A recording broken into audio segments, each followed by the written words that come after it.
অসমৰ বানপানীৰ ৰচনা। বানপানী হৈছে পুনৰাবৃত্তি হোৱা অতি ধ্বংসশীল প্ৰাকৃতিক দুৰ্যোগবোৰৰ ভিতৰত এটা। সাধাৰণতে কোনো হ্ৰদ বা নদীৰ পানী বাঢ়ি উফন্দি বানপানীৰ সৃষ্টি কৰে। অত্যাধিক বৰষুণ, বৰফ গলা আদি কাৰণতো বানপানী হয়। বানপানীয়ে মানুহৰ বহুত ক্ষয়-ক্ষতি কৰে, যাৰ ফলত মানুহ ৰাস্তাত আহি যাবলগীয়া হয়। সাধাৰণতে জুন মাহৰ পৰা আৰম্ভ হৈ ছেপ্টেম্বৰ মাহত সমাপ্ত হোৱা বাৰিষাৰ সময়ত হোৱা প্ৰচণ্ড বৰষুণে অসমৰ বানপানীৰ মূল কাৰণ। ব্ৰহ্মপুত্ৰ নদীখনে হৈছে এই বানপানীৰ প্ৰধান কাৰণ। অসমত বানপানীৰ সৃষ্টি কৰা আন প্ৰধান নদীসমূহ হ'ল বৰাক, সোৱণশিৰি, ধনশিৰি।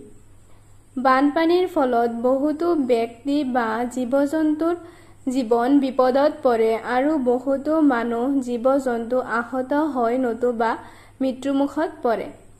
লগতে বানপানীয়ে ৰোগ বৃদ্ধি কৰে, যেনে মেলেৰিয়া, কলেৰা, টাইফয়েড, ডেংগু ইত্যাদি ৰোগবোৰ বেছিভাগ বানপানীৰ সময়তে হয়।